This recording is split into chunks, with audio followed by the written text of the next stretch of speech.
आप सभी को मेरा नमस्कार। मैं विकास शर्मा, मेरे YouTube channel astrology teaching by Vikas Sharma आप सभी का मैं बहुत बहुत स्वागत करता हूं। आने वाला वर्ष 2024 मकर राशि मकर लगन के लिए किस प्रकार का है उसके ऊपर हम चर्चा करेंगे। लेकिन उससे पहले एक छोटी सी रिक्वेस्ट, हमेशा की तरह जो व्यूवर्स मेरे चैनल से जुड़े हैं, मेरे चैनल को ज़्यादा से ज़्यादा सब्सक्राइब करें, मेरे वीडियो को लाइक करें, मेरे फेसबुक, इंस्टाग्राम और ट्विटर पेज को फॉलो करें। चलिए आज एक छोटा सा इंट्रोडक्शन अपने बारे में मैं देना चाहता हूँ। देखिए, मैं पिछले 18 वर्ष से अधिक समय से ज्योतिष का विद्यार्थी हूँ।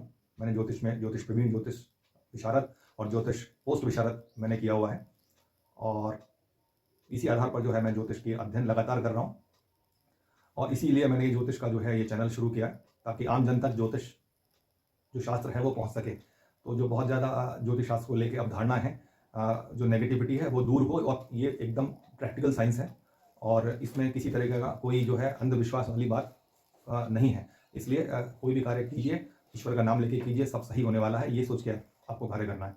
और अगर आप ज्योतिष को मेरे साथ मिलकर सीखना चाहते हैं तो मेरे चैनल को फॉलो करिएगा, सब्सक्राइब कीजिएगा और बहुत सरल शब्दों में मैंने ज्योतिष शास्त्र समझाने का आपको प्रयास किया है। आप केवल मेरे साथ जुड़ के उस वीडियोस को देखेंगे तो 6 महीने के अंदर आपको बेसिक्स जो हैं ज्योतिष के वो समझ में आने लगेंगे। तो चलिए आज अपनी चर्चा को मैं यहाँ शुरू करता हूँ। मकर राशि और मकर लगन के लिए 2024 किस प्रकार का रहने वाला है उसको हम समझेंगे। देखिए, इसका जो आधार मैंने रखा है वो बहुत सिंपल है। देखिए, 9 ग्रह महर्षि पराशर ने हमको दिए हैं। पहले 7 ग्रह थे, राहु केतु को भी ग्रहों के अंदर शामिल किया गया है, तो पूरे 9 ग्रह हो जाते हैं। 9 ग्रहों में कुछ ग्रह जो है फास्ट मूविंग होते हैं, जो जल्दी जल्दी राशि बदलते हैं, लगभग 1 से 1.5 महीना या अधिक समय में 4 से 5 महीने में कभी कभी राशि बदल जाते हैं। तो उनका प्रभाव उतना व्यापक वर्ष भर नहीं रहता। जिनका प्रभाव पूरे वर्ष रहता है वही वर्ष फलन में जो है सिद्ध होते हैं। तो ये 3 जो प्लैनेट हैं, राहु केतु, साथ ही साथ शनि और गुरु, इनका जो है एक राशि के अंदर भोग काल जो है बहुत अधिक समय तक रहता है, इसलिए वर्ष कुंडली में इनका बहुत महत्व होता है। तो इसी को आधार बना के मैंने यहाँ फल कथन कहने की कोशिश की है। और एक और बात बता दूं, जो भी फल कथन है ये केवल इशारा है, इसको आप 100% मान के ना चले, क्योंकि हर व्यक्ति का अपना एक समय पर जन्म है, उसी समय के चाहे उसके पास वो उसने नोट किया है या नहीं है, उस जन्म के अनुसार उसकी कोई ना कोई लग्न रही होगी, उसमें कोई ना कोई ग्रह बैठे होंगे, किसी न किसी भाव में, किसी न किसी ग्रह से दृष्ट होंगे, किसी न किसी राशि में होंगे या नक्षत्र में होंगे, या उनमें से किसी ग्रह की दशा या महादशा होगी। इन सारी बातों का निचोड़ होके इन प्रभावों का सम्मिलित होकर वो प्रभाव हमारे सामने आते हैं। तो ये बहुत ज़्यादा भी हो सकते हैं, बहुत कम भी हो सकते हैं, तो इनको आप अंतिम ना माने। यही मेरी आप लोगों से गुजारिश है, ये इशारा समझ के ही इसको आप ग्रहण करें। तो चलिए शुरू करता हूँ। सबसे पहले ये जानते हैं तीनों ग्रह 2024 में कहाँ पर रहने वाले हैं। तो इनका गोचर देखते हैं। गोचर 2024 गुरु का मेष राशि में रहेगा अप्रैल तक। अभी ये वक्री अवस्था में चल रहे हैं, अप्रैल के बाद ये मेष राशि छोड़कर वृषभ में चले जाएंगे। अब बात करें शनि की, तो शनि इस समय पूरे वर्ष कुंभ राशि में रहने वाले हैं। साल के मध्य में ये वक्री या मार्गी होंगे।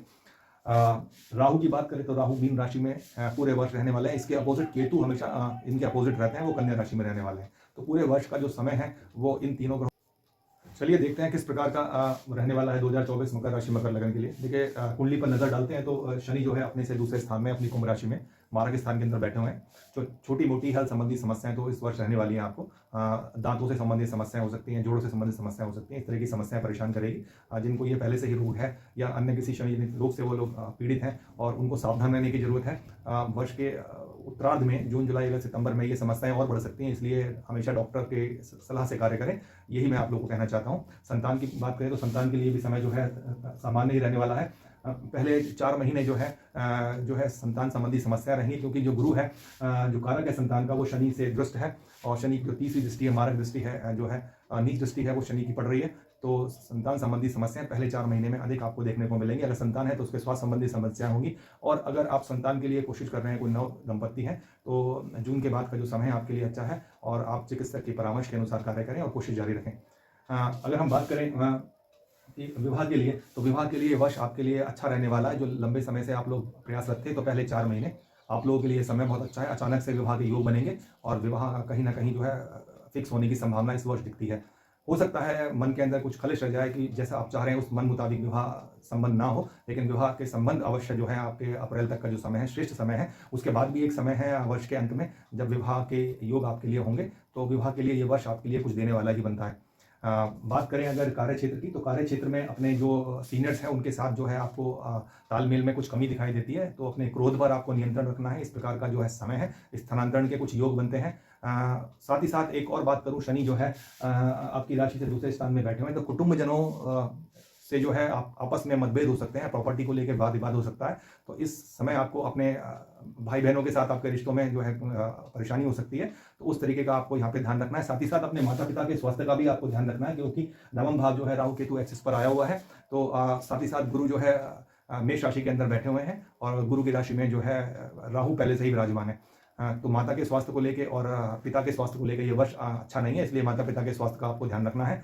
साथ ही साथ बंधुजनों और परिवार में जो है अप्रैल के बाद कुछ अशांति का माहौल रहेगा। जो है वाहन आदि के लिए अगर आप जो है चलाते हैं तो वाहन कुछ एक्सीडेंट्स की संभावनाएं दिखाई देती हैं, वाहन आप सावधानी से चलाएं। इस प्रकार के कुछ योग आपकी कुंडली में इस वर्ष दिखाई देते हैं। आय की बात करें तो आय के लिए ये वर्ष जो है अच्छा रहने वाला है। साथ ही साथ अगर व्यय की बात करें तो आय की तुलना में जो है व्यय बहुत कम है इस बार। तो आय संबंधी जो है नए स्रोत आपको देखने को मिलेंगे। तो ये जो समय है आय के व्यय के बनस्पत जो है आय जो है सामान्य से थोड़ा सा अच्छी रहने वाली है। तो ये था पूरा लेखा जोखा मकर राशि मकर लगन वालों के लिए। उपाय के तौर पर जो करना है आपको वर्ष भर, वो माता काली की आपको पूजा करनी है। भगवती के किसी भी रूप की अगर माता काली की पूजा करती हैं, उनका ध्यान करके निकलते हैं, जयंती मंगला काली मंत्र का आप ध्यान करते हैं या माता का ध्यान ही करते हैं, तो ये आपके लिए सर्वोत्तम है। साथ ही साथ जो करना है आपको, कन्या परिवार की कोई भी कन्या है, माता है, बहन है, पत्नी है, बेटी है, इन सबका आपको सम्मान करना है। और ना ही केवल घर की, बाहर की भी कन्याओं का सम्मान करना है। साथ ही साथ अगर कार्यस्थल में समस्या आ रही है तो उसके लिए ये बहुत जरूरी है। साथ ही साथ जो है गरीब, अंधे, कोढ़ी, भिखारी, इनको यथासंभव अन्न और वस्त्रों का दान कीजिएगा। और जो लोग संतान के लिए कोशिश कर रहे हैं उनको जो है हरिवंश पुराण का नित्य एक पाठ करना है, और देवी सूक्त और अर्गला स्तोत्र, इनमें से जो कर सकते हैं उसका एक पाठ कीजिए संध्या समय के अंदर। तो आने वाला वर्ष मकर राशि मकर लगन के लिए मंगलमय हो, इसी शुभकामनाओं के साथ मैं अपनी वाणी को विराम देता हूँ। नमस्कार।